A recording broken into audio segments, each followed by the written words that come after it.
2020 का सबसे बड़ा हादसा हम सब जानते हैं, ऑफ कोर्स कोरोना वायरस। बहुतों के लिए 2020 सबसे बुरा साल भी रहा होगा, but there's always something that we can learn from even the worst. Actually इस पैंडेमिक ने हमें सिर्फ कुछ नहीं बल्कि बहुत कुछ सिखाया है। सो अगले कुछ मिनट्स में मैं आपको ऐसे कुछ पॉइंट्स बताने वाला हूं जो हमें इस पैंडेमिक से सीखना चाहिए, जो बस आपके और मेरे लिए नहीं बल्कि सबके लिए बहुत मायने रखता है।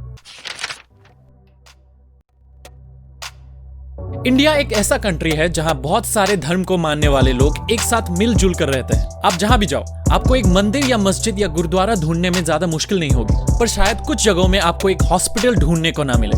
2019 में इंडिया में टोटल 30 लाख से ज्यादा मंदिर, मस्जिद, गुरुद्वारे और चर्चेस की गिनती रिकॉर्ड की गई थी, जबकि पूरी इंडिया में पब्लिक और प्राइवेट सेक्टर्स मिला के सिर्फ 69,000 हॉस्पिटल्स थे। ये नंबर्स शायद आपको बड़े लग रहे हो, पर ये 135 करोड़ से भी ज्यादा पॉपुलेशन वाली देश की बात है। फाइनेंशियल ईयर 2020 में इंडिया ने अपने जीडीपी का सिर्फ 1.6% अपने हेल्थ केयर सेक्टर में डाला। और ये बात भी शॉकिंग है कि इंडिया में doctor is to patient ratio 1.35:1000 है, मतलब हर 1000 पेशेंट्स के लिए 2 से भी कम डॉक्टर्स। कुछ जगहों में एक नॉर्मल चेकअप के लिए मीलों दूर जाना पड़ता है। हॉस्पिटल्स में इमरजेंसी वार्ड्स की बहुत कमी है और एक पेशेंट को एक डॉक्टर तक पहुंचने में कभी कभी घंटों लग जाते हैं। ये सब हमें ये क्लियर कट बताता है कि इंडियन गवर्नमेंट को अपने हेल्थ केयर और मेडिकल इंफ्रास्ट्रक्चर में सुधार लानी पड़ेगी। मंदिरों और मस्जिदों के नंबर बढ़ने या कमने से ज्यादा फर्क नहीं पड़ेगा, पर शायद हॉस्पिटल्स के नंबर कमने से बहुत फर्क पड़ेगा। ग्लोबलाइजेशन पूरी दुनिया को एक दूसरे से जोड़ता है, पर हमें यह बात भी पता होना चाहिए कि ग्लोबलाइजेशन भी एक फैक्टर है जिसकी वजह से एक वायरस जो चाइना के एक छोटे से शहर से लेकर 200 से ज्यादा कंट्रीज में फैल गई।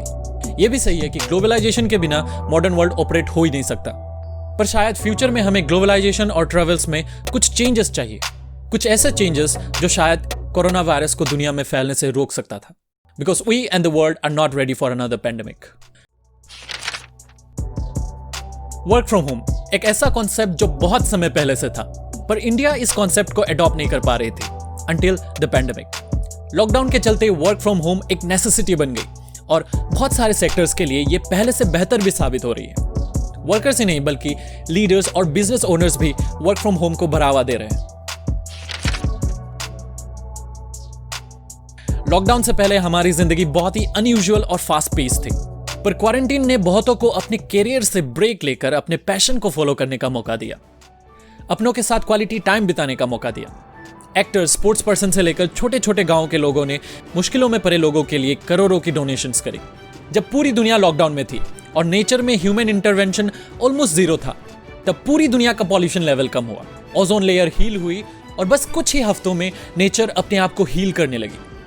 और इन सब से हम कुछ सीख सकते हैं तो ये कि हम अभी भी नेचर के साथ बैलेंस में रह सकते हैं। और यही नहीं, पूरी दुनिया ने हैंडशेक और हग के बदले भारत की नमस्ते को अडॉप्ट किया और पूरी दुनिया ने भारत से पानी पीने का वो तरीका सीखा जो सिर्फ इंडियंस कर सकते हैं।